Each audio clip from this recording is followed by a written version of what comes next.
Alô, alô, pessoal de casa, bom dia. Estava falando aqui com o pessoal presencial, esqueci de vocês, meu povo. Mas eu nunca esqueço de vocês, tá bom? Bom dia a todos aí. Bom dia, João, Stephanie, Rodrigo, bom dia, queridos. Eu estava falando aqui com a galera, nós terminamos a nossa última aula falando de mundo árabe, comentando sobre o islamismo, e falando da Hégira, que foi a fuga de Maomé de Meca para Medina. Confere? E eu comentei com vocês que a Hégira é concebida como marco do calendário muçulmano. Confere, gente? Sim? O Maomé foge de Meca para Medina, de Meca para Iatreb. Escutem, passam por suas provações, passa pelas provações no deserto, semelhantemente ao fato de que Cristo passou, lembra disso, gente? As tentações de Cristo no deserto. E o Maomé chega a Iatreb, chega a Medina. Iatreb será Medina. Em Iatreb,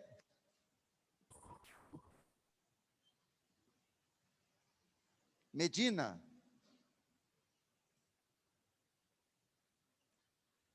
o nome Medina é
Oi, oi, então agora tá. Tá.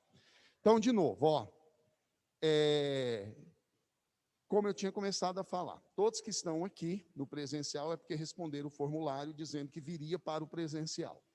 Tem várias carteiras aqui de pessoas que disseram que viriam e não vieram para o presencial. Não tem problema, mas o nome de vocês está na lista. Agora, se tem alguém que está em casa, não respondeu que viria para o presencial, mas mudou de ideia, eu vou mandar um novo formulário agora de manhã e vocês têm que responder até às 15 horas de hoje. Se responder até às 15 horas de hoje, amanhã você pode vir para o presencial. Isso vale para quem está em casa e não respondeu o formulário. Quem está em casa e já respondeu o formulário, não precisa responder de novo. Se quiser vir amanhã, pode. Quem está aqui nem precisa abrir esse formulário, porque vocês já estão na lista dessas próximas 2 semanas.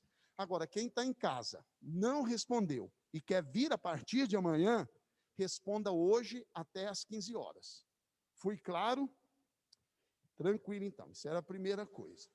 A segunda coisa é que a gente está vivendo ainda, e você sabe, num momento crítico dessa pandemia. Então, está liberadas as atividades presenciais, mas mais do que nunca, nós temos que tomar cuidado com a segurança. Trazer a segunda máscara, trazer a garrafinha de casa, manter o distanciamento agora e durante os intervalos, que continuarão sendo diferentes, o intervalo de vocês e do curso, do intervalo do primeiro e do segundo ano. Então, manter o distanciamento e tomar todos os cuidados necessários. Mais do que nunca, esses cuidados são importantíssimos, tá? Pela segurança de vocês, segurança do CAIS, dos professores e de toda a equipe do colégio e dos familiares de vocês também. Então, muito cuidado com isso. A partir de hoje, as aulas da tarde também serão presenciais para quem estiver aqui e transmitidas para quem estiver em casa. Então, as aulas da segunda-feira à tarde passam a ser presenciais a partir de hoje. Só que a cantina continua fechada. Então, vocês vão ter que ir em casa almoçar, ou então sair almoçar, né, porque os restaurantes estão funcionando, tomando muito cuidado nesse momento. E aí retornam para a aula à tarde, até às 18 horas na segunda, tá? Depois das 18 horas, hoje, vocês têm que ir embora, porque já ficou muito tempo aqui. A partir de amanhã, o colégio fica aberto até às 21 horas para o terceiro e o pré-vestibular, primeiro e segundo até às 19, terceiro e curso até às 21 horas para quem quiser estudar aqui, respeitando, claro, todos os protocolos de segurança.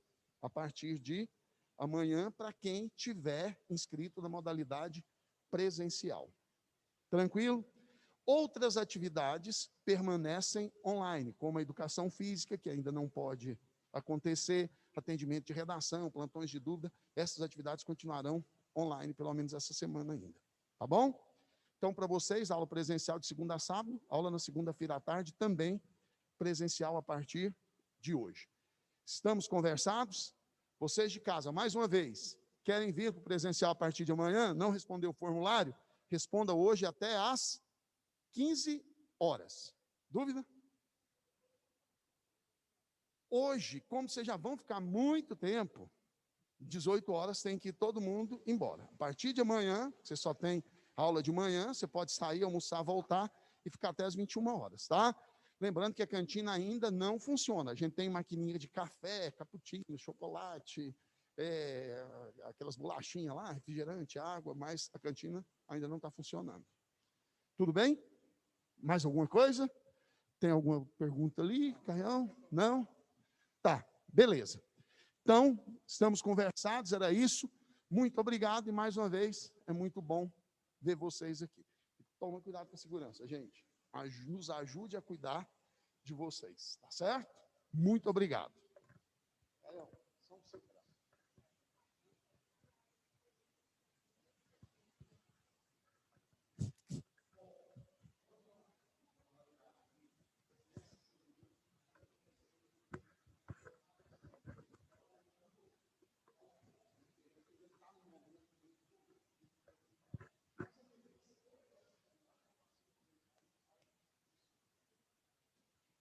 Vamos lá, meu povo? Então,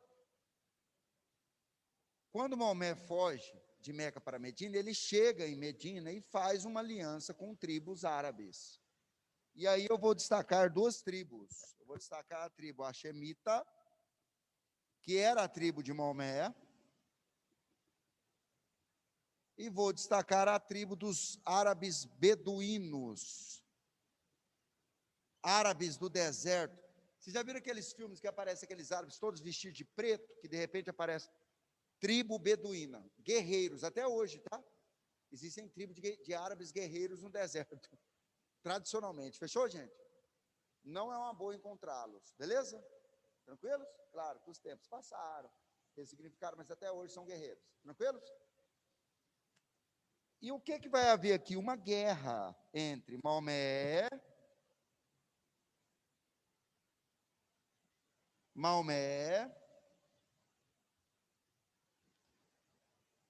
tribo Hashemita e beduínos, ó, H de Hashemita, B de beduínos, contra coraixitas.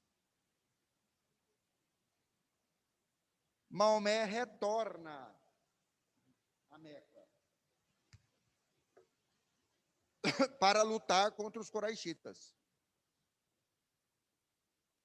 Maomé lidera uma guerra, certo, gente? Quer, Caio?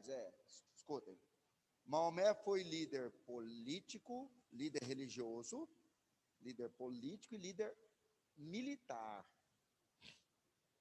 Aqui vai haver uma guerra em que os coraixitas serão derrotados por Maomé. Maomé vai destruir os ídolos da Caaba, os deuses da Caaba, e instituir o culto monoteísta a Alá, certo?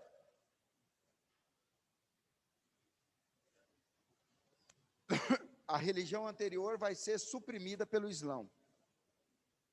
politeísmo, vários deuses, os ídolos, os deuses da Caaba. Que os islâmicos também vão chamar de paganismo. Antroposomorfismo. Perceba uma coisa, vocês já viram a imagem de Maomé? Não, ótimo, mas ela existe. É que ela não pode ser difundida e cultuada, porque no Islã você não cultua o profeta, mas os ensinamentos do profeta. Porque o profeta em si foi líder militar, político, religioso, casou-se 2 vezes, teve filhos. Então o profeta também pecou, certo ou não, gente? Entenderam? O primeiro líder político do Islã foi Maomé. Então lá é pecado você cultuar Maomé. Porque vocês concordam que no cristianismo é Cristo o maior exemplo? Tem muita imagem de Cristo em casa de cristão ou não? Qual é a imagem mais famosa de Cristo? Ele na cruz, né, encerrando a paixão, né, gente? Para a morte e ressurreição, né? Olhando para nós, chorando. Inclusive, por nós, né? O sacrifício. A ideia é essa. Chorai por nós. Beleza, gente? Pecadores. No Islã, não, tá bom? Gente, tem umas coisas massas. Em 2001, atentado terrorista ao World Trade Center, né? Vocês nem tinham nascido, certo? 2003, um cartunista dinamarquês foi morto porque ele soltou uma charge com a imagem de Maomé. Aí tinha uma lá que era o seguinte, tinha Maomé e um monte de pombinha e os pombinhos cagando na cabeça de Maomé. Para dizer, na cabeça de islâmico só tem merda. Essa é ofensiva, né? Mas tinha uma que aparecia o Maomé olhando e chorando para o povo dele. Ué, essa é a imagem mais forte de Cristo, né, gente? Cristo olhando e chorando para nós. E aí um aluno perguntou para mim, lá no Visão na época, ô Caio, por que isso aqui foi uma blasfêmia? Por que essa aqui foi condenada pelos grupos radicais islâmicos, que inclusive mataram esse cartunista dinamarquês assassinado? Depois vocês pesquisam no Google, tá? Porque não pode apresentar a imagem do profeta. Compreende, gente? Não pode difundir a imagem do profeta. Você, como islão, teria algum momento lá, do dia da adoração. Fechou, gente? O mulá, o líder religioso, apresentaria a vocês. Compreendem? Mas, por exemplo, lá não tem sósia. Você não deixa a sua imagem para ficar igualzinha de Maomé. Se bem que muitas pessoas lá usam barba, né, gente? Mas não deixa. Tal que aqui, por exemplo, no Ocidente, até sósia de Cristo tem. Concorda, gente? Da ideia de Cristo, né, gente? Que é transpassada, né? Aquele Jesus Nazaré consagrado, né, gente? Meio hollywoodiano. Fechou? Tranquilos? Tá. Maomé se torna o primeiro líder, e aí eu quero que vocês entendam uma coisa, ele vai instituir o Islã. Então põe para mim, instituição do islamismo. Vamos falar algumas características. A primeira coisa que eu acho massa aqui é entender que o Maomé transforma, mas ele não rompe plenamente. Por exemplo, agora é monoteísmo, agora é Alá, Maomé é o profeta. Mas vai haver uma ressignificação da pedra negra. A pedra negra existirá até hoje, ou melhor dizendo, existe até hoje.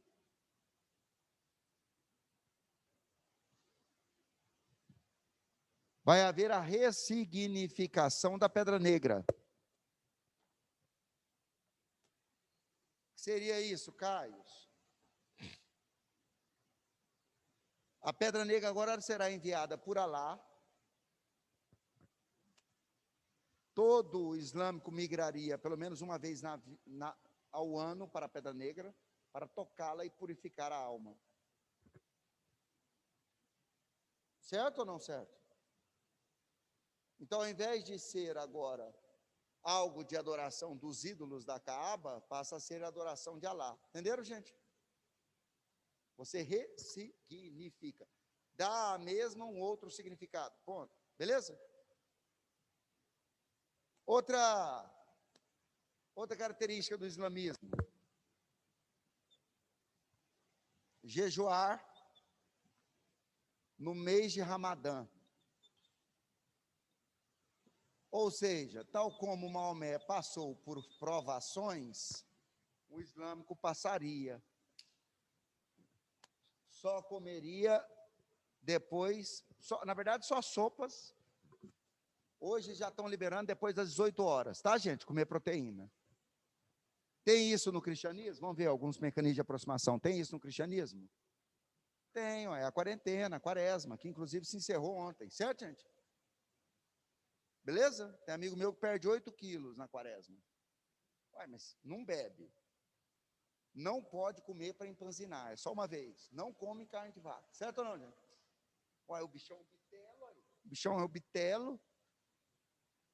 Emagrece 8 quilos, 9 na quarentena, 40 dias, 9 quilos. Aí no primeiro final de semana já tem festa na casa dele, já me falou. Aí ele ganha 4, certo, gente? Vai comer que nem um louco. Mas assim, o cristão também tem seu jejum. O que eu estou querendo dizer para vocês?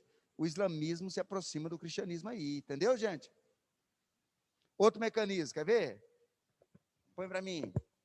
Orar 5 vezes ao dia, voltado para Meca, a cidade sagrada de Meca. Meca, ó. Certo? Beleza? Também, ó. Cristão raiz reza umas 5 vezes? Nó. Minha afinada avó, Leonor, tem 4 anos que se foi, com seus 97 anos. O que ela fazia na hora que ela acordava? Na hora que ia comer? Na hora do almoço? Na hora do ângeles? Na janta e para dormir? Ela rezava umas 6 horas por dia, umas 6 vezes por dia. Fácil, fora o terço de madrugada. Fácil. Então, assim, essa coisa do islâmico rezar muito é uma coisa também observada no cristianismo, né, gente? Então, o islamismo ressignificou isso. Tranquilos? Já que o cristianismo vem antes, né, meu povo? Beleza? Claro que tem toda a ritualística deles, todas as diferenças, mas são padrões de ressignificação, tudo bem? Outro aspecto. Só para a gente ver, gente, que não é tão diferente. Tem muita diferença, mas tem muita semelhança. Cuidado, beleza? Ambos são de um mesmo Deus, que é Jeová, Deus ou Alá. É o mesmo Deus, beleza, gente? Ah, eu não concordo. Não, gente, assim, eu estou falando de história. Certo, gente? Não estou falando de ideologia de cada um. Cuidado com isso improvo. Outra coisa, dar esmolas. O que é isso? Dar esmolas, exercer a caridade. Caridade.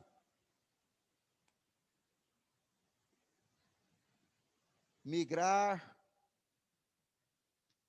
uma vez ao ano a Meca. Tem esse tipo de festas dentro do cristianismo? Pelo amor de Deus, goiano quer errar um trem desse, né, gente? Trindade bem aí, né, gente? Beleza? O Círio de Nazaré, certo, gente? As festas Nossa Senhora Aparecida, pelo amor de Deus, não pode errar isso aqui, não. E outra coisa, migrar uma vez ao ano a Meca. Hoje é uma vez na vida, caso condição haja para, certo? Vocês sabem o que o cristianismo primitivo, o cristianismo mais tradicional propunha? Não o primitivo, mais tradicional. Vocês sabem? Migrar uma vez na vida a Jerusalém para ser batizado nas águas do Jordão, tal como Jesus Cristo foi batizado por João Batista. Esse era o sonho da minha finada avó. Eu sempre conto isso. E não realizou. Ela não realizou porque ela tinha medo de voar de avião, sabe? Porque nós, há uns tempos atrás, a gente reuniu condições. Eu digo a família, né? A gente fazia uma vaquinha lá, ela ia para Jerusalém com o acompanhante que ela escolhesse, certo, gente? Mas ela não quis com medo de avião. Foi por medo de avião. Certo, gente? Minha avó não foi, não realizou o sonho dela. Ela que era cristã, morreu, sei. Aí meu pai levou também, há anos atrás, minha avó em Nossa Senhora Aparecida, na Basílica. Sabe? Minha avó é muito religiosa, sabe, gente? Aí conhecemos na Sala dos Milagres, você conheceu lá, Nossa Senhora Aparecida, São Paulo, muito bonito. Muito bonito. Se bem que a Basílica de Trindade é para ser maior que ela, né? Vai ser a maior da América Latina, não é isso? Mas enfim, mas tem que ver se vai deixar, né? O Ministério Público. Então, gente, percebam que aqui serão criadas as características do Islão. Agora uma observação, coloquem para mim. OBS, 2 pontos. Eu vou anotar para o pessoal de casa. Coloquem assim, ó. Observação, 2 pontos. OBS, 2 pontos.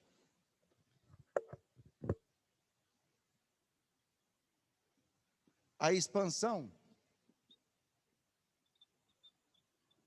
do islamismo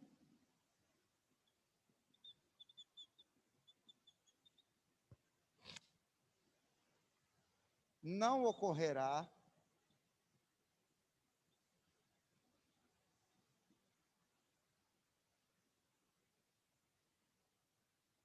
durante a vida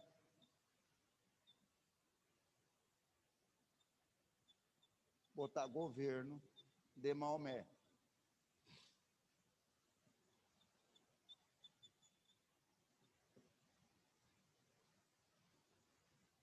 O ideal de Guerra Santa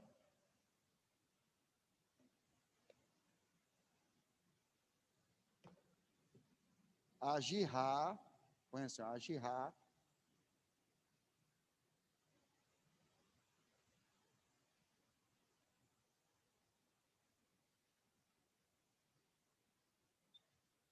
que garantiu a expansão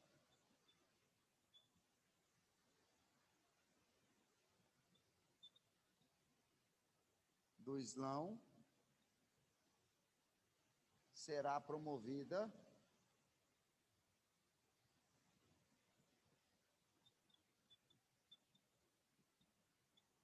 após a morte do profeta. E aí eu estou me referindo a Muhammad. Estou me referindo a Maomé.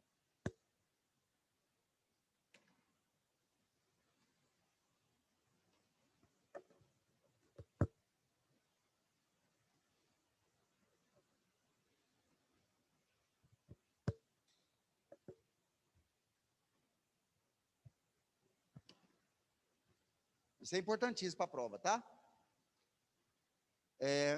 Olha lá para o mapa do Rodinei lá, olha lá. Vocês conseguem enxergar a Península Arábica?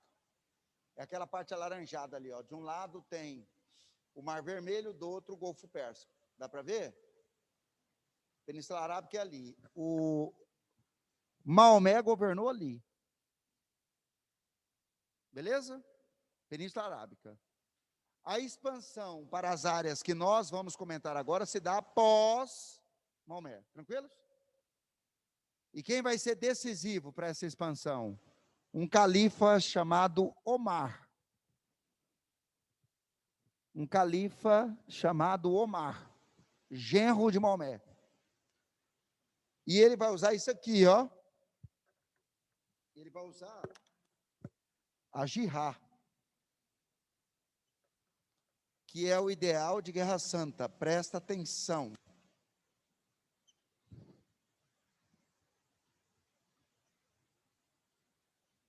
O ideal de Guerra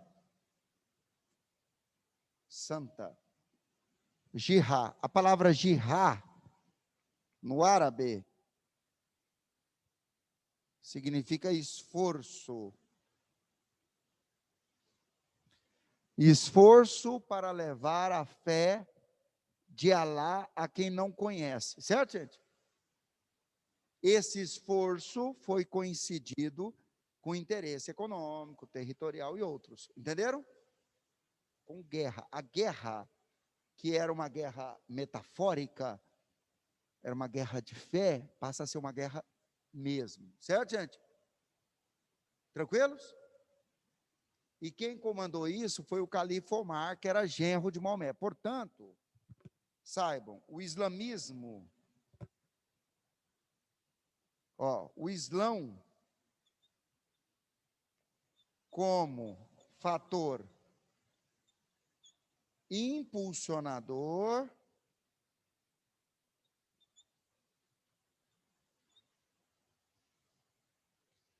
e legitimador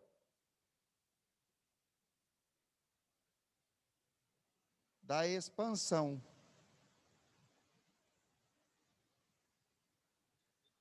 Impulsionador e legitimador da expansão. O islamismo.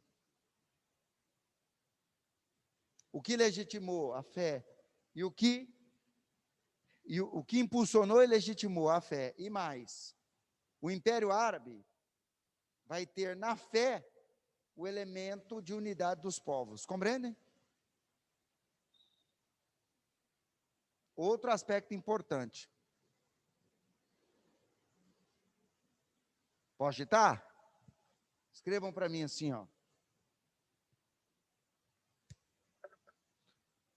O Império Árabe, isso aqui que é questão forte para a prova, hein? Eles vão querer pegá-los aí. O Império Árabe não é um império tal como o romano.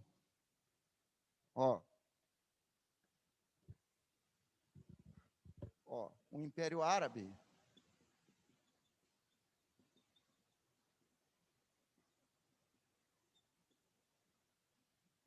teve na fé Islão o elemento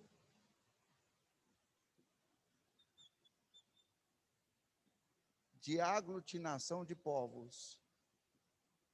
Ou seja,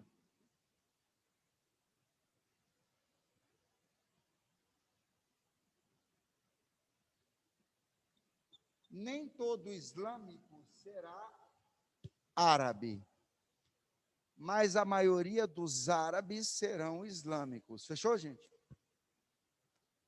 Por exemplo, turco será islâmico e não é árabe, é turco, porque fala turco. Persa é persa, porque fala persa. Iraniano é persa, não é árabe, porque fala persa e é islâmico. Mas os árabes e o islamismo terão uma relação, digamos, umbilical na expansão, certo? Fica claro ou não? Tranquilos?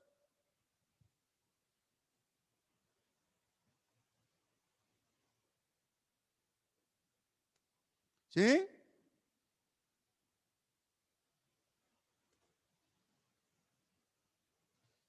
E aí, o que eu queria que vocês entendessem? Que os árabes vão expandir para o Oriente Médio,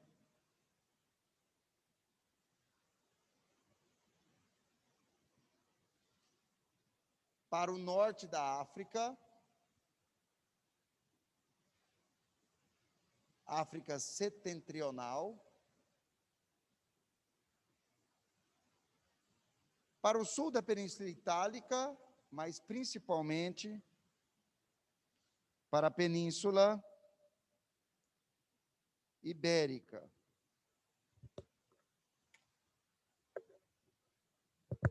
E aqui nós estamos falando, do califado de Bagdá, Iraque, o califado de Cairo, Egito, norte da África, e o califado de Córdoba,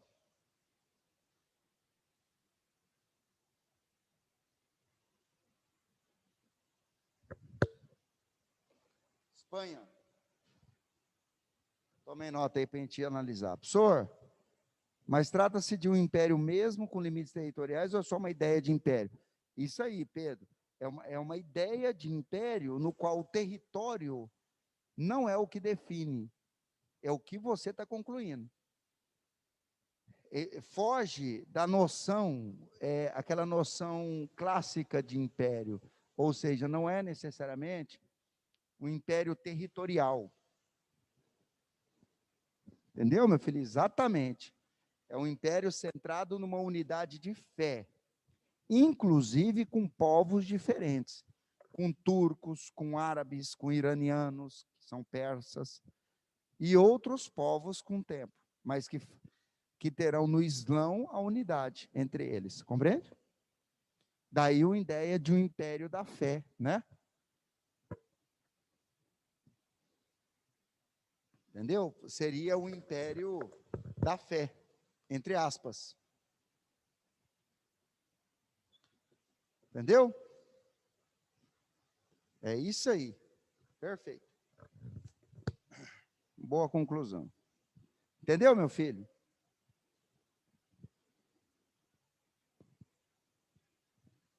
Não sei se...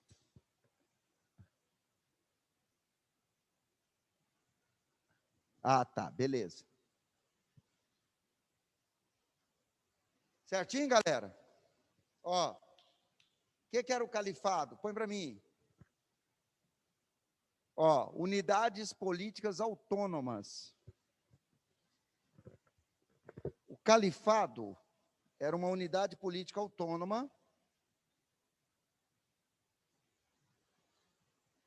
para nós fazermos prova, vocês lembrarem, no ABCDE, parecia pequenos reinos.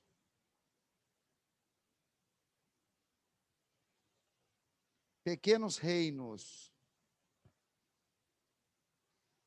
O califa, ele é um chefe tribal, califa, chefe tribal árabe.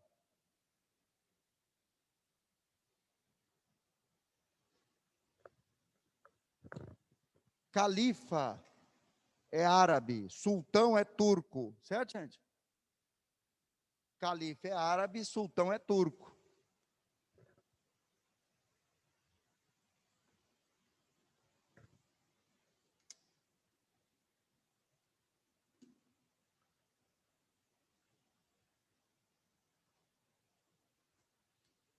Ambos são islâmicos, tanto um sultão quanto um califa é islâmico, só que são chefes tribais de povos diferentes. Tranquilos? No caso, eu estou falando aqui, ó, que vai surgir califados em tudo que é canto, eu estou destacando os mais importantes. Por quê? Porque estou trabalhando com vocês a ideia da expansão do Império Árabe. Sim? Beleza? E qual era o elemento que unia tais povos? É em torno de Alá, o Islão. Tranquilos? Essa expansão territorial árabe, ó, deixa eu já fechar esse raciocínio para a gente partir para outros. Essa expansão territorial árabe... Professor, Diga. tem como virar a câmera um pouco para a direita? É porque não dá para ver a escrita toda. Tem uma parte aí que não está dando para ver? É. É. Qual parte? Essa parte que está falando do Império Árabe, aí só dá para ver até Islão. Embaixo também está Califado e depois não dá para ver o resto. Califado de Córdoba, Califado de Bagdá, Califado de Córdoba, do Cairo e Córdoba.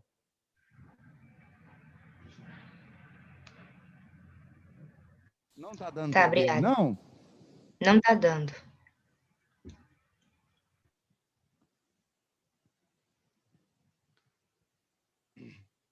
Beleza, gente? Tranquilo, galera? Aí o que eu queria aqui com vocês, ó? Expansionismo territorial árabe,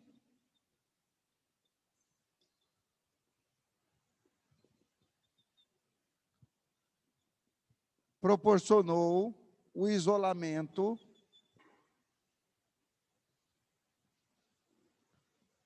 europeu.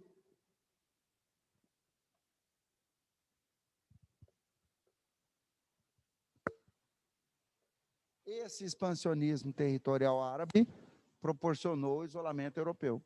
Certinho? Cada vez mais os europeus vão se fixar na Europa Central. Cada vez mais o europeu se fixará na Europa Central. Para a formação do feudalismo, certo, gente? Fugindo, ficou bom aí, Sérgio? Fugindo dos árabes. Ficou claro, gente? Beleza?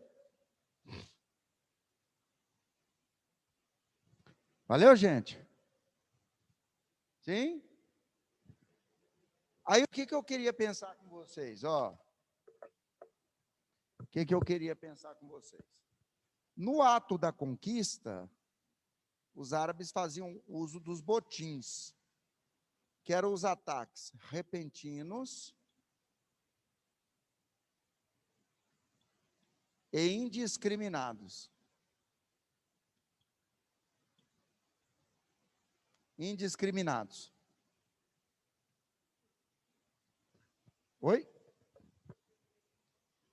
Botim. Os botins, ataques repentinos e indiscriminados. Eu vou explicar isso para vocês. O que eu estou querendo com isso? Ataques repentinos e indiscriminados. Beleza? Certos? É assim, ó. Concentrem. Árabe não marcava luta. Árabe atacava vilas, aldeias, cidades, sem avisar. Indiscriminadamente. Homens, mulheres. Certo, gente? Eram violentíssimos no ataque. Porque o europeu marcava um local e lutava, homens. Árabe não. Beleza? Cavalos árabes, muito leves, saltitantes, ágeis. Os árabes usavam mítrio, que era uma malha de ferro. Os árabes usavam armas extremamente leves e cortantes para a época, espada árabe. Os árabes eram pólvoras não só para atirar, mas principalmente para esfumaçar o campo e para tirar a visibilidade e atacar repentinamente. Compreende, gente? Pólvora não era muito usado para bala, sabiam? Mas para esfumaçar. Depois, no período medieval, já começa a surgir as primeiras armas, não com bala, mas com pólvora dispersa, né? Os bacamartes, por exemplo. Tranquilo, gente? Armas de médio, curto alcance. Armas de 3 metros, compreende? Pá, tirou, não tinha projétil. A bala projétil foi inventada quando? Vocês sabem? Bala projétil. Saibam. A bala projétil foi inventada na Guerra de Secessão Americana, aqui, ó. Antes disso era bola de chumbo, certo? Vocês assistiram O Regresso com Leonardo DiCaprio? Lá ainda é bola de chumbo, perceberam? E os grandes atiradores tinham sempre caras carregando as armas do lado dele, perceberam?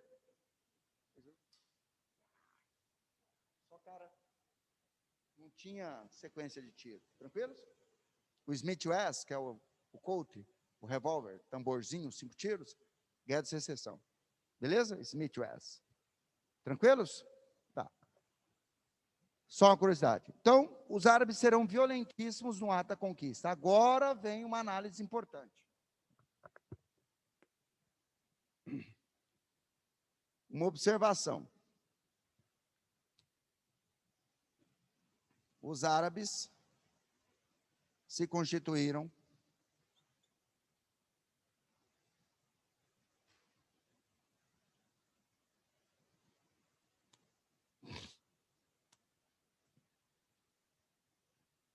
em um dos povos mais respeitadores da cultura dos povos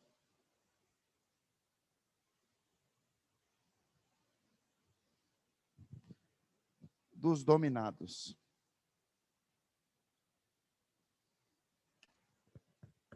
Isso é expresso com um intenso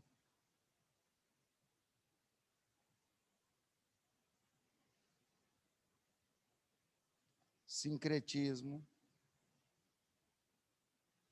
cultural.